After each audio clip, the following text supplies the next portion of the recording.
पहुंच गए? बस पहुंचने वाला हूँ। डोंट टेल मी तुम अब तक नहीं पहुंचे। इतने लेट कैसे हो गए?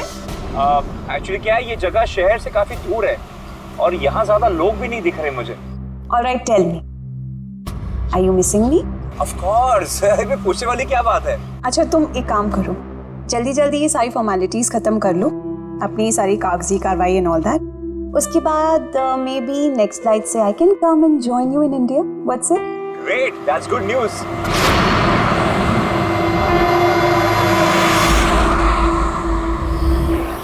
अच्छा बेबी, मुझे लग रहा है कि मैं पहुंच गया हूँ, वो मकान दिख रहा है मुझे। अरे ये गेट क्यों बंद है?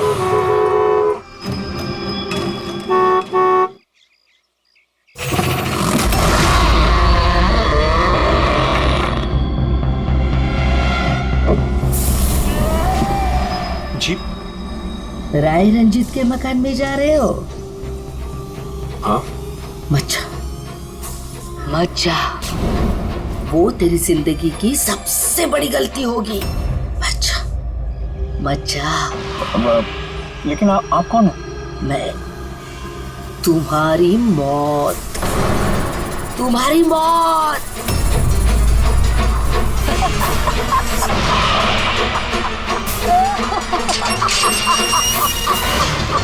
ए बुढ़िया, चल चल, अरे जा। अच्छा वरना तू भी मरेगा। मत जा वरना तू भी मरेगा। नमस्ते साहब, आप राज साहब हैं? हाँ। आइए। Hello Raj, are you okay? कौन था? हाँ, अरे वंदना मैं ठीक हूँ, कोई नहीं था। और मैं पहुंच गया हूँ, ठीक है, बंगले पे। मैं कॉल करता हूँ तुम्हें। Okay, you take care. हाँ, I will speak to you soon. Bye.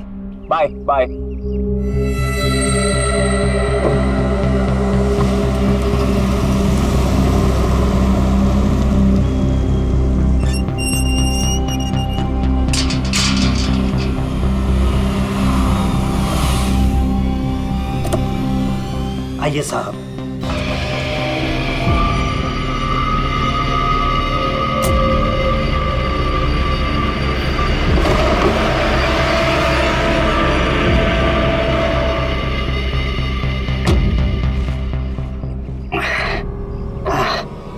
साहब, सफर में कोई तकलीफ तो नहीं हुई?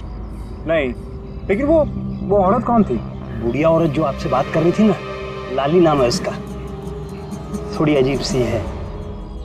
आपको उसकी बातों का बुरा तो नहीं लगा? नहीं, बुरा नहीं लगा मुझे, पर मुझे एक बात समझ में नहीं आई कि उस औरत ने मुझे यहाँ आने से मना क्यों किया। जाने दीजिए ना साहब उसकी बातों का। थोड़ी सी हिली हुई है, कुछ भी बकती रहती है। आप आइए, अंदर आइए।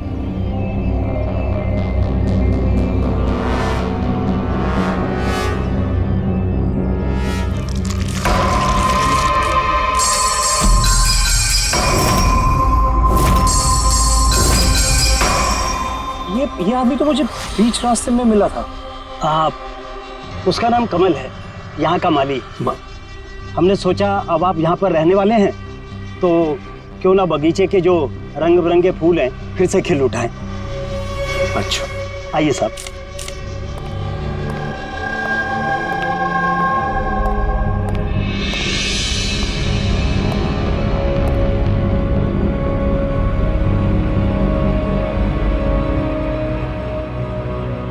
अच्छा, एक बात बताइए जी। यहाँ कितने साल से काम कर रहे हैं आप? बस साहब ये समझ लीजिए कि मैंने बचपन में चलना यहीं से सीखा था और अब इस घर से तभी जाऊंगा जब मेरी अर्थी उठेगी। साहब, अब ये घर आपका है, कहीं आप मुझे नौकरी से निकाल तो नहीं? अरे नहीं चाचा, ऐसे कैसे बात कर रहे हैं आप? ऐसी कोई बात नहीं, बिल्कुल बेफिक्र रहिए। और इसमें इतने बड़े घर की देखरेख आपके सिवा और कौन कर सकता है? हाँ? वाकई में आप बहुत नेक इंसान हैं। आइए।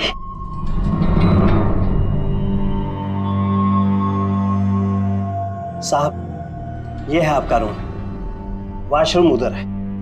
आप फ्रेश हो जाइए, तब तक मैं आपके लिए खाने पीने का बंदोबस्त करता हूँ। ठीक है साहब।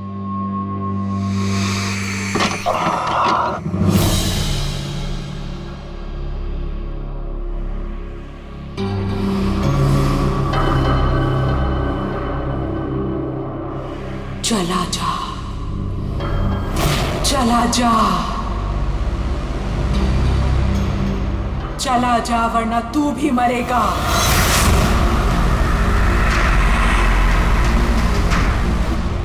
कौन?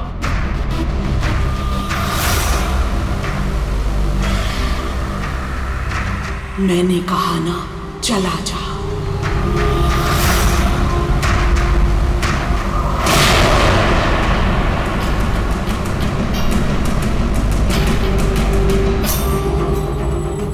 कौन है?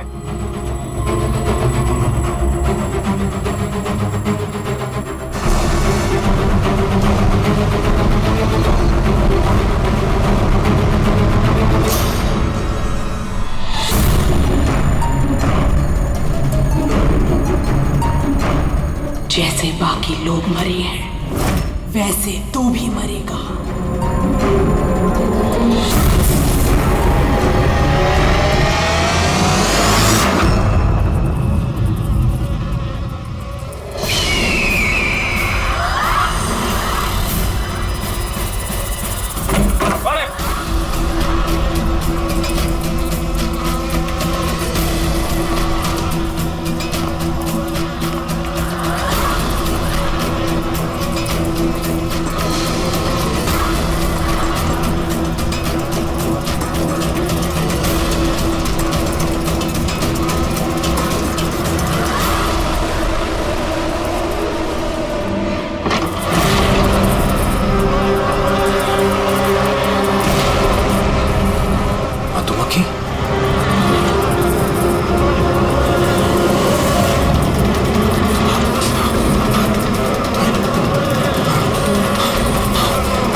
प्रद्युमन प्लीज।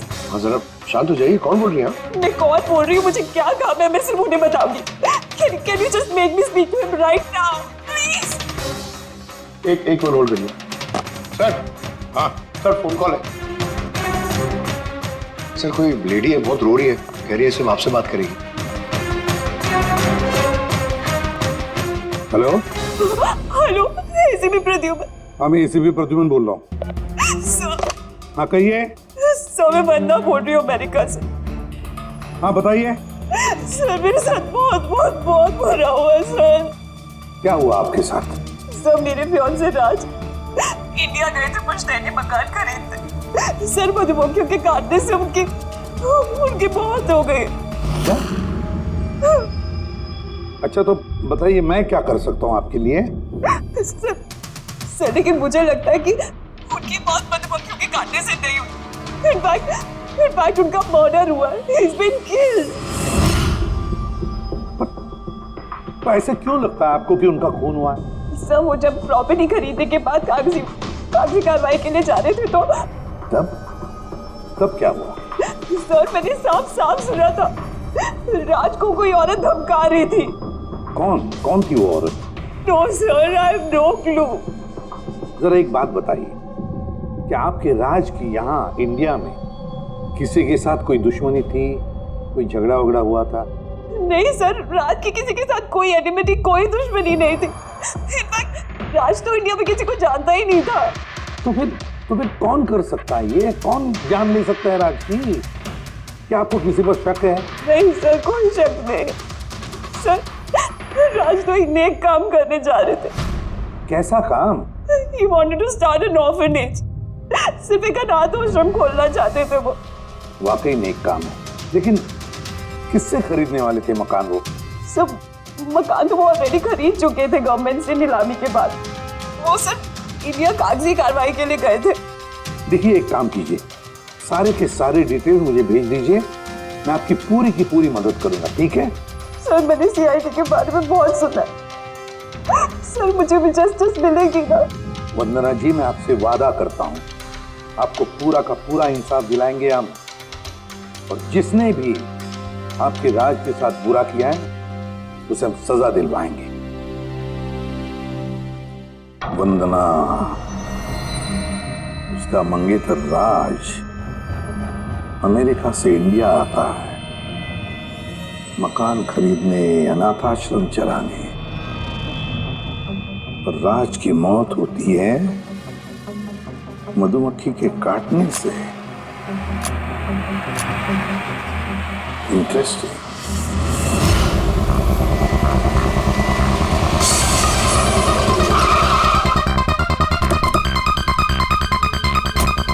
सर यही वही बंगला है जो राज ने सरकार से नीलामी में खरीदा था।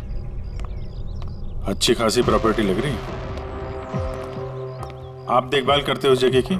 जी हाँ, कहिए। कहेंगे आप, हम सिर्फ सुनेंगे। क्या मतलब? सीआईडी? क्या बात होगी सर? राज राकेश नाम के एक आदमी का खून हुआ है यहाँ पे। बहुत बुरा हुआ सर उनके साथ। उन्होंने ही सरकार से ये मकान खरीदा था। हाँ, उन्हीं की बात कर रहे हैं। उनका खून नहीं हुआ, मधुमक्खियों के काटने से उनकी मौत हुई है। मैंने खुद अपनी आंखों से देखा था। ये देखा होगा आपने, लेकिन यहाँ इस बंगलों में आने से पहले किसी औरत ने उन्हें धमकी दी थी। कुछ जानते हो उस औरत के बारे में? अच्छा, वो लाली साहब, वो बुढ़िया तो बेतुकी बेसर की बातें करती रहती है। आप उसकी बातों को गंभीरता से मत लीजिए। क्या गंभीरता से लेना और क्या नहीं वो हम तय कर लेंगे। आप ये बताइए कि वो लाली वो रहती कहाँ है? कहीं भी नहीं सर। कहीं भी नहीं मतलब? उस बेचारी का ना तो अपना कोई घर है और ना ही कोई अपना परिवार। बस दिन भर इधर उधर घूमती रहती है। नहीं, कहीं तो बैठती होगी, खाना वाना खाती होगी। कोई एक जगह होगी ना जहाँ पे वो रहती होगी ज्यादातर। हाँ, पास में एक तालाब है, अक्सर वहीं बैठी रहती है। अच्छा, दे क्या तुम इस लाली से मिल लो, तब तक इस मकान का चक्कर लगा लेता हूँ मैं। ठीक है,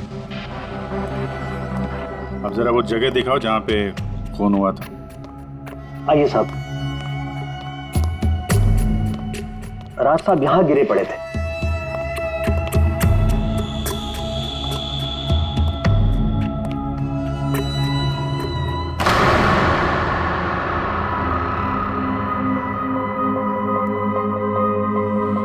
पहले मधुमक्खियों ने राज साहब को मारा, फिर वो खुद मर गए। ये मधुमक्खी के हमले यहाँ पे अक्सर होते रहते हैं क्या? नहीं साहब, इससे पहले तो मैंने एक मधुमक्खी भी नहीं देखी यहाँ। पता नहीं राज साहब के पीछे इतनी सारी मधुमक्खियां अचानक कहाँ से आ गई। राय रंजीत की हवेली से आ रहे हो ना तुम लोग? राय रंजीत की हवेली से आ रहे हो ना तुम लोग?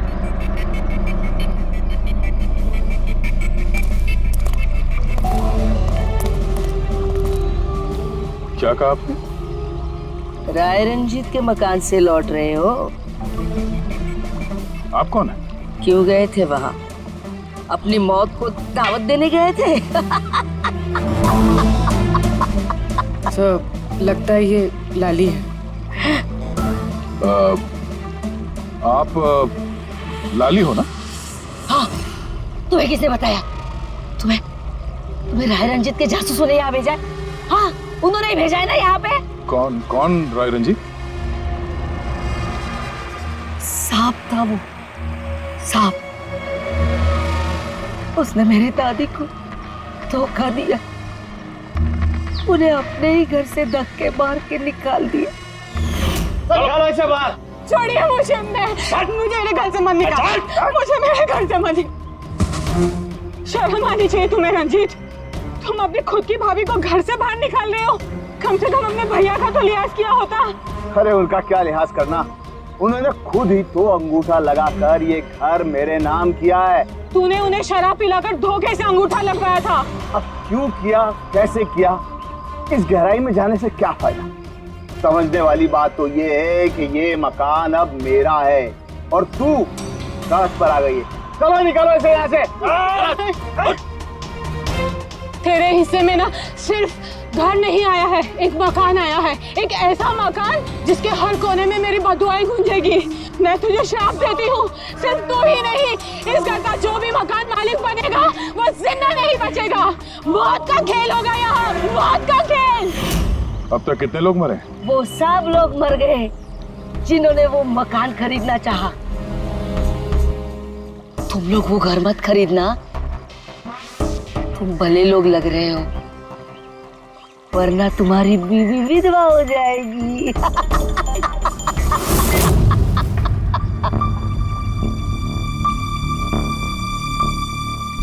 माँ जी,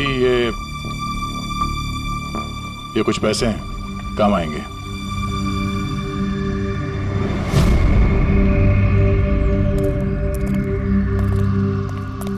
सर, लगता नहीं है इसका राज की मौत में कोई हाथ है। ये तो खुद बेचारी सदमे और विश्वास में लग रही है। हो सकता है राज की मौत कोई मर्डर ही ना हो, कोई हादसा हो।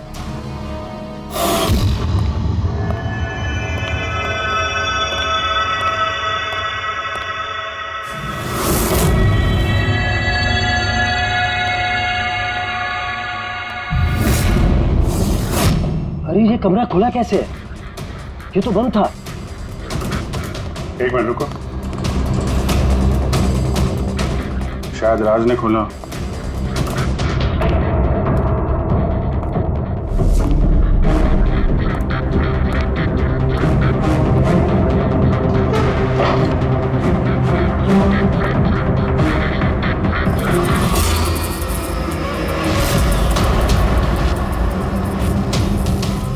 ये है तो छत्ता यहाँ पे। इधर आ। जी सर। ये है मधुमक्खी का छत्ता। अरे मैं पहली बार देख रहा हूँ साहब। ये राज यहाँ इस स्टोर रूम में क्या करने आया था? साहब शायद बंगलू देखने आए होंगे। अच्छा, और उस वक्त तुम खाना लेने गए थे? जी सर।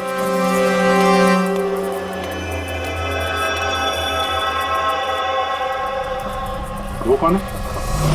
वो कमल है साहब, यहाँ का माली। राज साहब की मौत हुई थी तो ये था यहाँ पे? जी हाँ था। कमल, इधर आओ, साहब बुला रहे। जी सर। कमल, जब राज साहब की मौत हुई थी तो यहाँ आसपास किसी अनजान आदमी को देखा था तुमने? कोई अजीब सी घटना हुई हो? नहीं साहब। तो ये छत्ता यहाँ पे है तो तुम्हें कुछ काम करने में परेशानी नहीं होती? मधुमक्खी ने काटा नहीं तुमको कभी? नहीं सर, मधुमक्खी तो तब काटती ना जब यहाँ कोई छत्ता होता। पहले तो मैंने छत्ता यहाँ देखा ही नहीं साहब। क्या बात कर रहे हैं? हाँ साहब, मैंने आपसे पहले कहा ना कि इससे पहले इस घर में हमने एक मधुमक्खी भी नहीं देखी। कमाल है। फिर ये छत्ता आया कहाँ से? और मधुमक्खियों ने राज को ही क्यों काटा? ये तो कोई एक्सपर्ट ही बता सकता है। आसान के क्या पता चला राज की मौत के बारे में? मौत कैसे हुई? बस इसकी मौत मधुमक्खियों की वजह से हुई है। यार तुझे पूरा यकीन है राज की मौत मधुमक्खियों की वजह से ही हुई है? हाँ बॉस, ये डॉक्टर ने जो रिपोर्ट बनाई है मैंने वो भी देख ली। इस राज का अच्छी तरह से चेकअप भी कर लिया। मुझे पूरा यकीन है राज की मौत मधुमक्खियों के डंक के जहर की वजह से ही हुई है। सर, बचपन में मुझे मधुमक्खी ने काटा था, मैं तो जिंदा हूँ। हाँ सालू के साहब, पंकज पे जहर का असर क्यों नहीं हुआ? नहीं, पंकज को मधुमक्खी ने काटा था, मधुमक्खियों ने नहीं काटा था। बस अगर एक दो मधुमक्खी काटे तो बात समझ में आती है, लेकिन सैकड़ों मधुमक्खियां अगर हमला कर दे तो इट्स इम्पॉसिबल। मधुमक्खियों के डंक से? साळुंखे कहता है कि राज की मौत मधुमक्खियों के डंक से हुई है, मधुमक्खियों के जहर से। और राज की मंगेतर वंदना कहती है कि राज का खून हुआ है।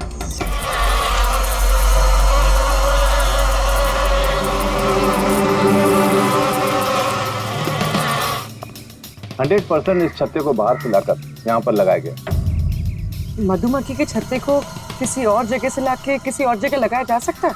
इतना आसान है? इतना मुश्किल भी नहीं। शहद के व्यापार के लिए अक्सर ऐसा किया जाता है। आप बता सकते हैं कितने दिन पहले इस छत्ते को यहाँ पे लगाया गया? ज्यादा दिन नहीं, लगभग 2-3 दिन। सर अगर मान भी ले कि खूनी ने ये छत्ता यहाँ पर इसलिए लगाया था कि वो राज को मार सके, लेकिन उसे कैसे पता था कि ये मधुमक्खियाँ राज पे ही हमला करेंगे, किसी और पे नहीं? मधुमक्खियां बिना वजह किसी पे भी डंक नहीं मारती, क्योंकि डंक मारने के बाद उनकी खुद की भी मौत हो जाती है। तो ऐसी क्या चीज है जो उन्हें उत्तेजित करती है अटैक करने के लिए? देखिए, जब उन्हें लगता है कि सामने वाले इंसान से उन्हें कुछ खतरा। अच्छा केदार साहब, ऐसा हो सकता है क्या कि मधुमक्खियों को ट्रेन किया जा सके कि वो किसी एक आदमी पे हमला करें? कैसी बातें करते हैं अभिजीत साहब, ये मधुमक्खियां शार्प शूटर नहीं कि कोई भी इन्हें कह दे कि फला फला को डंक मार कर आ जाए। अच्छा, आपने अभी भी कहा कि ये मधुमक्खी किसी को काटने के बाद ये खुद भी मर जाती है, तो ऐसी क्या मजबूरी है कि वो किसी को काटती है? जरा डिटेल में समझाएंगे? मधुमक्खी जब भी किसी को डंक मारती है तो फेरोमोन नाम का एक गंध छोड़ती है, जिससे कि बाकी मधुमक्खियां सचेत होकर सब मिलकर उस पर हमला कर देती हैं। इसीलिए मैंने पहले भी कहा था, मधुमक्खियां बिना वजह किसी पे भी हमला नहीं करती। जरूर राज ने मधुमक्खी के छत्ते के साथ कुछ छेड़खानी की होगी। सर खूनी को कैसे पता था कि राज इस छत्ते के साथ छेड़खानी करेगा? कहीं ये मौत वाकई हादसा तो नहीं? नहीं पूर्वी, राज के आने के ठीक 2 दिन पहले इस छत्ते को यहाँ पे लगाना ये कोई सहयोग तो नहीं हो सकता। सर राज की मौत के बाद ये घर वंदना के नाम हो जाएगा, कहीं इन सबके पीछे वंदना तो नहीं है? वंदना इंडिया कब आ रही है? What nonsense! How could you even think like that? आप ऐसे कैसे सोच सकते हैं कि राज की मौत के पीछे मेरा हाथ हो सकता है? और फर्ज कीजिए कि राज की मौत के पीछे मेरा हाथ था, तो मैं आप लोगों को फोन क्यों करती? पुलिस तो ऑलरेडी ये केस क्लोज कर चुकी थी ना। देखिए, हम सिर्फ पूछ रहे हैं। वैसे राज जी के बाद ये मकान किसके नाम पे है? I don't know. राज ने गवर्नमेंट से मकान खरीदा था, तो शायद गवर्नमेंट को वापस मिल गया। मुझे अभी तक कोई नोटिस नहीं है। हाल फिलहाल में राज का किसी के साथ कोई झगड़ा हुआ था? I have already told you that. राज एक नेक दिल इंसान थे और उनका किसी से दुश्मनी होना was impossible. अगर मुझे पता होता कि राज की नेक दिली उनकी जान ले लेगी तो मैं उन्हें कभी इंडिया आने ही नहीं देती। ये अनाथ आश्रम खोलने का ख्याल राज जी के दिमाग में कैसे आया? राज खुद अनाथ थे, इसलिए वो दूसरे अनाथ बच्चों की फीलिंग समझते थे। वो अनाथ बच्चों को घर जैसा माहौल देना चाहते थे, और जैसे उन्हें पता चला कि गवर्नमेंट ये मकान नीलाम कर रही है, तो राज ने सबसे ऊंची बोली लगाकर ये मकान खरीद ली। तो कहीं इस राज की मौत का कारण ये घर तो नहीं? हो सकता है कोई और भी इस घर को खरीदना चाहता था, राज बीच में आ गया, इसलिए। What? कोई इतना नीच कैसे हो सकता है? इस दुनिया से इंसानियत उठ गई है क्या? इंसानियत है वंदना जी, इंसानियत है, लेकिन कुछ लोग हैं जो इंसानियत में जहर घोलने पे तुले हुए हैं। पता करते हैं किस किसको दिलचस्पी थी इस प्रॉपर्टी में। देखिए सर, मैं आप लोगों को नहीं बता सकता हूँ कि राज जी के अलावा किन किन लोगों ने इस नीलामी में हिस्सा लिया था। सॉरी। क्यों नहीं बता सकते? देखिए, ये सरकारी सर इंफॉर्मेशन है, ऐसे किसी के साथ शेयर नहीं कर सकता हूँ मैं। हम भी तो सीआईडी का ही काम कर रहे हैं। हाँ, वो सब ठीक है, लेकिन क्या है कि अगर सरकारी नोटिस मिल जाए तो मैं ये आपको इंफॉर्मेशन दे सकता हूँ, उसके बिना नहीं दिखा सकता सर। नोटिस मिल गया। आप खुश हैं? देखिए, अगर काम कायदे से होता है तो अच्छा लगता है। हाँ ठीक है, ये लीजिए, ये लीजिए। कुल मिलाकर सर 12 लोग थे जो इस बंगलों को खरीदना चाहते थे सर। इस बंगलों के पास एक्चुअली सरकार एक हाईवे बना रही है, इसलिए सब लोग बढ़ चढ़कर बोली लगा रहे हैं और हर कोई इस बंगलों को खरीदना चाहता है। अच्छा, ये राज जी की मौत के बाद अब ये मकान किसको मिलेगा? देखिए, राज जी ने कागजी कार्यवाही पूरी नहीं की थी, इसलिए नीलामी अब दोबारा से होगी और जो विजेता होगा उसको ये बंगलो मिल जाएगा। I see। और ये नई नीलामी कब होगी? देखिए सर, अभी उसकी डेट तो तय नहीं है सर, लेकिन आपको एक बात और बताना चाहूँगा सर कि राज जी से जितने भी बिल्डर्स थे वो काफ़ी भड़के हुए थे, काफ़ी नाराज थे। क्योंकि उन्होंने सबसे ज़्यादा बोली लगाई थी। नहीं सर, एक्चुअली उन्होंने डेडलाइन के बाद बिड सबमिट की थी सर, इसी वजह से लोग नाराज थे हमसे।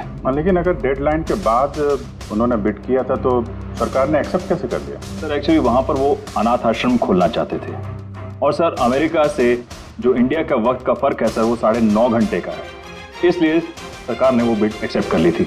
देखिए अब घर तो उसी को मिलेगा जिसकी किस्मत में होगा सर।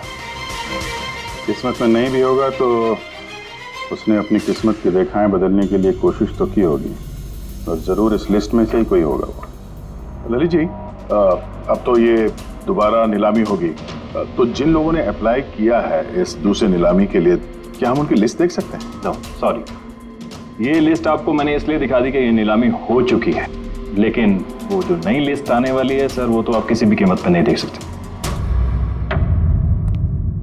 अरे अरे अरे अरे सारंगी, तू क्या करने क्या जा रहा है यार? क्या सुन रहा हूं मैं? जो सुना है सही सुना बस। क्या सुना? रिजाइन हो रहा है तू? हाँ। क्यों क्यों? बस मेरा टाइम आ गया। क्या टाइम आ गया? 1 मिनट टाइम है यार अभी। अरे ये टाइम नहीं यार। तो फिर देखो, हर इंसान को लाइफ में एक न एक दिन रिटायरमेंट लेना पड़ता है ना, चाहे वो क्रिकेटर हो, म्यूजिशियन हो, कोई भी हो। मेरा भी टाइम आ गया, मैं भी रिटायरमेंट ले रहा हूँ। अबे कहाँ जा रहा है तू? ये देख लो। ये क्या है? देख लो देख लो। यार क्या तू कर रहा है सारुण? के समझ में नहीं आ रहा है ये। एयर टिकट कहाँ जा रहा है? हाँ, लंदन। अरे वाह रे वाह। पंकज कैंसिल कर। नहीं कैंसिल नहीं होगा। अबे रिफंड मिल जाएगा, पैसे वापस मिल जाएंगे, कल की टिकट है, डोंट वरी। मुझे रिफंड नहीं चाहिए, मैं जा रहा हूँ वापस। यार तू ऐसे कैसे जाएगा? क्या हुआ क्या? अरे इतनी बड़ी गलती होगी कि शर्म आ रही है अपने आप पर। ऐसी कौन सी गलती हो गई? वो मधुमक्खियों वाला केस। मधुमक्खियों वाला केस? हाँ यार, हादसा नहीं है बॉस, वो खून है खून। यही मुझसे गलती हो गई। मधुमक्खी के एक्सपर्ट से बात हो गई तेरी? क्या बताया उसने? यार एक्सपर्ट से भी बात की मैंने, अच्छी तरह से चेक भी किया, तब मुझे पता पड़ा ये तो हादसा नहीं है, खून है। मधुमक्खियों को तो वो हथियार के तौर पर इस्तेमाल कर रहा है यार। सालों के सब वो किसे? देखो, मधुमक्खियां कब आती हैं इंसान के पास? जब उन्हें फेरोमोन की गंध आती है, तभी ना। हाँ, जब उन्हें इंसानों से खतरा लगता है तब मधुमक्खियां इंसान के पास आती है, डंक मारती है। बस यार यही मुझसे गलती हो गई। ये मैंने सोचा ही नहीं कि फेरोमोन तो बनाया भी तो जा सकता है ना यार। हाँ यार, फेरोमोन तो आर्टिफिशियली भी बनाया जा सकता है, लेबोरेटरी में, फैक्ट्री में। मतलब किसी ने ये आर्टिफिशियल फेरोमोन बनाया और वो किसी भी तरह से राज के शरीर पर लगा दिया, बस मधुमक्खियां आ गई और उस पर अटैक कर दिया। सारुण के उठ उठ उठ, पिपलिया गांव चला जा। वहां पे जहाँ पे राज का खून हुआ, राज का सारा सामान चेक कर, पता तो चले ये फेरोमोन वहां पर आया कैसे और किसने इस्तेमाल किया ये फेरोमोन राज पर। Yes boss. ये रहा सर, राज का सारा सामान इस सूटकेस में। ठीक है सर, एसीपी साहब बता रहे थे आप रिटायर होने वाले हो। कब है आपका लास्ट वर्किंग डे? आपके लास्ट वर्किंग डे से 1 दिन के बाद। मतलब नहीं आ रहा है। हाँ दया, एक काम करो, मैं बाहर जाता हूँ और तुम जो है ना एक एक करके सामान मुझे बाहर पकड़ाओ, तो पता करते हैं कि कौन से सामान में फेरोमोन है। ठीक है सर? ये पकड़ेंगे आप? जरा रख लीजिए थोड़ी देर के लिए। दिखेगा ना बाहर? दिखेगा। मधुमक्खी है इसके लिए कह रहा था। अभिजीत हो तुम? हाँ। ये पूर्वी है। हाँ। ये दया। अरे दिख रहा है सर। चलिए चलिए चलिए, संभाल के सर, संभाल के। हाँ। चलिए सर।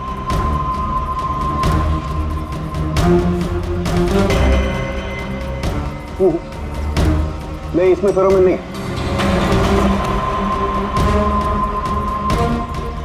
अरे सर संभल के। अरे कुछ नहीं, जिसमें फेरोमोन होता है उसी पर अटैक करती है।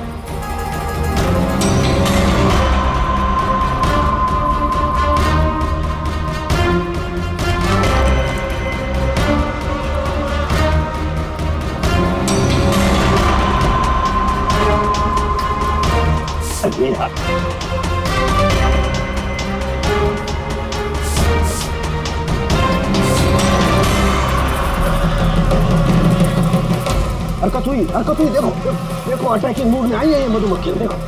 सर, किसी ने राज के परफ्यूम में फेरोमोन मिलाया। अरे अरे यार ये मधुमक्खी ने मुझे काटा ना। सर आप निकलो यहाँ से। अरे यार, अरे पानी में जाओ, पानी में। पानी किधर है?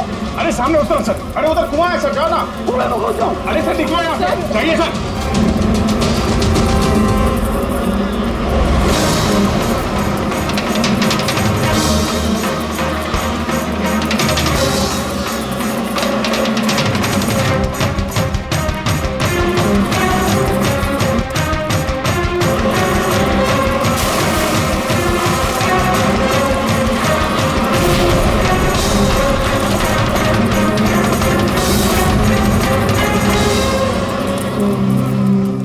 आप ठीक हो सर? बाप रे बाप, ये मधुमक्खियां आपको रिटायर नहीं होने देंगी सर। बाहर निकालो मुझे। आइए आइए आइए सर। मधुमक्खी, अरे नहीं, आइए आइए सर, आइए। हेलो जी, नमस्ते, कैसे हैं आप? जी मैं चंदूमल फंडूमल कंकेशवास। अरे वाह, बहुत लंबा नाम है आपका। बताइए क्या काम था आपको? जी वो नीलामी के लिए आया था मैं। वो पुराना वाला बंगलो हाईवे के पास, वो खरीदना है मुझे। सर ऐसे नहीं खरीद सकते हैं सर, उसमें नीलामी होगी तभी वो जो जीतेगा वही खरीद सकता है। अरे तो पैसा लगाएगा ना, मैं पैसा लगाएगा। देखिए अब टाइम नहीं बचा है, सिर्फ 15 मिनट बचे हैं, आप लेट हो गए। अरे क्या बात कर रहे हैं सर, 15 मिनट में क्या क्या हो जाता है। ये देखिए ना, मैं तो ये बेड का लिफाफा भी लाया हूँ, ये देखिए। राकेश इधर रजिस्टर लेकर आ।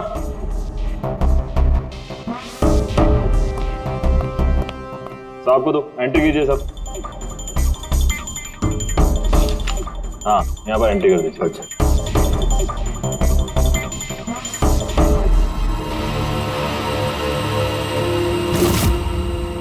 यहाँ साइन कर दीजिए लास्ट में। Good, like it. अच्छा वेरी गुड, ये तो अच्छा हो गया सर। वो बंगले का चाबी। और मजाक कर रहे हैं?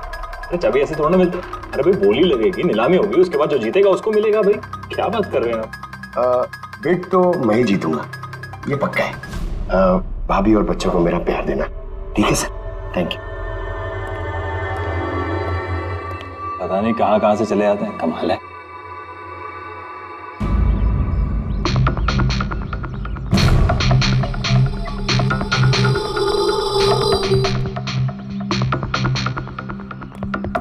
क्या भाई साहब काम हुआ? सर ये देखिए चंदूमल फंडूमल कंकेशवास का कमाल। Good job Pankaj. 12 में से 2 लोग हैं जिन्होंने दोबारा बोली लगाई है इस मकान को खरीदने के लिए, हेमंत और रोशन। मतलब खूनी इन्हीं 2 में से कोई हो सकता है। और जो कोई भी है इस बार भी इस मकान को हथियाने के लिए किसी भी हद तक जा सकता है। दोस्तों अब ये वक्त आ गया है कि बता दिया जाए कि नीलामी का विजेता आखिर है कौन। और मुझे बताते हुए बहुत खुशी हो रही है कि नीलामी के जो विजेता है मिस्टर रोशन। रोशन जी आपको बहुत बहुत बधाई हो। 1 मिनट, काय की बधाई हो? सबसे ज्यादा बेट मैंने लगाई थी, ये कैसे जीत गए? देखिए भाई साहब, आपको कोई गलतफहमी हुई है। सबसे ज्यादा बेट मिस्टर रोशन ने लगाई थी, इसलिए रोशन को मकान दे दिया गया। ऐसा हो ही नहीं सकता। मैंने बहुत ऊंची बोली लगाई थी, ये बेट मुझे मिलनी चाहिए थी। आप ऐसे ही बात कर रहे हैं सर, मैंने तीनों लिफाफे चेक किए हैं और चेक करने के बाद मिस्टर रोशन की कीमत सबसे ज्यादा थी, इसलिए मिस्टर रोशन को मकान दे दिया गया है। प्लीज कम ऑन यार, अब हार गए हो तो बच्चों की तरह रो मत। बिजनेस है, ऊंच नीच होती रहती है। बिजनेस में बेईमानी नहीं चलेगी। ये दिखाइए, आप पहले वो लिफाफे दिखाइए, मुझे अभी देख ले किसने कितने बिट करी है। दिखाइए दिखाइए दिखाइए, लाइए। मुझे भी चेक। नहीं नहीं नहीं, ये नहीं दिखा सकते, ये नियम के खिलाफ है। चीटिंग करना भी नियम के खिलाफ है। मैंने 7 करोड़ की बिट करी है, 4 करोड़। इनके अभी हेड ऑफिस से फोन आएगा और बोलेंगे कि मैंने सिर्फ 3 करोड़ लगाए। कोई फोन नहीं 4 करोड़ कम। आपके कहने से फोन आएगा। चलो उठाओ फोन, उठाओ तुम्हारा भी। ये मुझे क्या करना है क्या नहीं करना है, आप मुझे नहीं बताएंगे। आप ललित जी, आप तो बड़े कायदे कानून की बातें किया करते थे और फोन भी नहीं उठा रहे हैं। भाई ये तो बहुत गलत बात है। आप ब्यूरो चलिए हमारे साथ। आप कहाँ खिसक रहे रोशन जी? आप हमें मिठाई नहीं खिलाएंगे? नई प्रॉपर्टी ली है आपने? आइए आप ही आइए। आइए आइए। सर रोशन जी बिल्कुल ठीक बोल रहे हैं सर। सर रोशन जी का इससे कुछ लेना देना नहीं है। जो भी फ्रॉड हुआ है सर मैंने किया है। ये रोशन का जुर्म अपने सिर पर क्यों ले रहे हो? अच्छा खासा पैसा दिया है क्या रोशन ने तुम्हें? और एक बात याद रख लो, ये पैसा खर्च करने को नहीं मिलेगा, क्योंकि तुरंत फांसी होगी तुम्हें। सर इतनी सी बेईमानी के लिए फांसी चढ़ा देंगे? नहीं, बेईमानी के लिए नहीं, खून के लिए फांसी होगी। खून? किसका खून सर? राज राकेश का खून, जिसने पिछली नीलामी में वो प्रॉपर्टी खरीदी थी। सर लेकिन मैंने किसी को नहीं मारा सर मैंने नहीं मारा है सर किसी को। पता है, इस रोशन ने मारा है, तो इसकी पोल खोल दो, वरना इसके पाप का मटका तुम्हारे सिर पे फूट जाएगा। सर ये क्या कह रहे हैं सर आप? मैं भला राज को क्यों मारूंगा सर? इस प्रॉपर्टी के लिए, और किस लिए? क्या कह रहे हैं आप सर? सर मैं मानता हूं कि मैं ललित के साथ मिलकर नीलामी में छोटी मोटी हेरा फेरी करता था, पर सर एक प्रॉपर्टी के लिए किसी का मर्डर थोड़ी कर दूंगा मैं। मतलब तुम्हारे कहने का मतलब है तुमने ये खून नहीं किया? नहीं सर। चल ठीक है, पूर्वी जरा परफ्यूम लाना।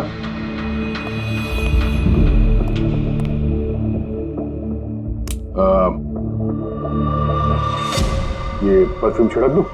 हाँ? बाहर मधुमक्खियों का छत्ता है, क्या बोलता है?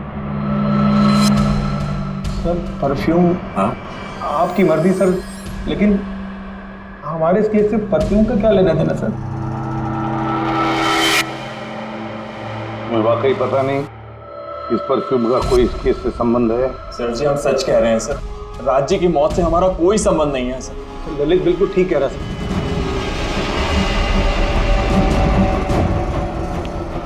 अगर ये खून रोशन ने नहीं किया तो फिर बचता है वही एक। इन कागज से साबित होता है कि तुम राय रंजीत के पोते हो। तुम्हारे पास तो बहुत बड़ी वजह थी इस मकान को वापस पाने के लिए, क्यों? देखिए, राय रंजीत का पोता होने से यह साबित नहीं होता कि यह खून मैंने किया है।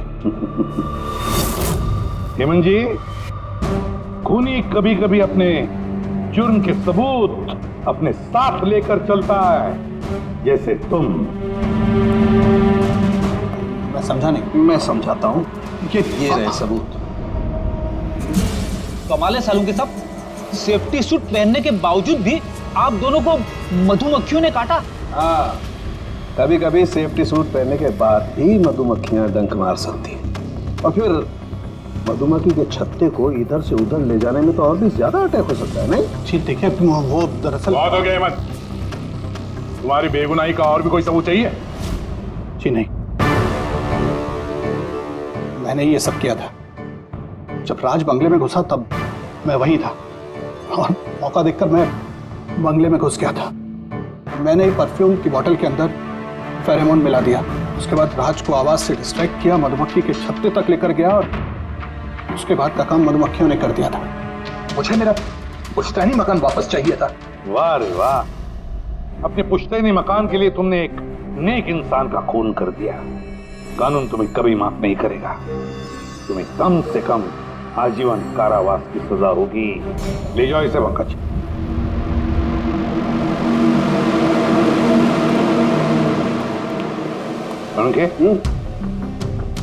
केस खत्म, रिटायर हो सकता है तू। मुझे रिटायर होना ही नहीं है। कल तक तो बोल रहा था रिटायर करूं। वो कल की बात थी। भगवान, मतलब पीछा तो नहीं छूटने वाला इस आदमी से अपना। हाँ, पीछा नहीं छूटने वाला है किसी का, किसी से नहीं। मुझे तुम्हारे बिना चैन नहीं, और तुम्हें मेरे बिना चैन नहीं। ये लीजिए, सरकार ने बंगलो अब राज से आपके नाम करने का निर्णय लिया है। उम्मीद है कि अब आप मिस्टर राज के अनाथ आश्रम खोलने का सपना पूरा कर पाएंगे। राज के जाने के बाद मेरी लाइफ का यही मकसद रह गया है, उसका आखिरी सपना पूरा करना। But thank you so much Raj को जस्टिस दिलाने के लिए। हमने जो कुछ भी किया वो तो हमारा फर्ज था। आपको और कोई मदद की जरूरत हो तो हमें जरूर याद करिएगा। कभी कभी आते रहिएगा, उन बच्चों को भी आपसे इंस्पिरेशन मिलेगी। ये भी कोई पूछने की बात है? हो सकता है उन बच्चों में हमें कोई हमारा नया सीआईडी ऑफिसर मिल जाए।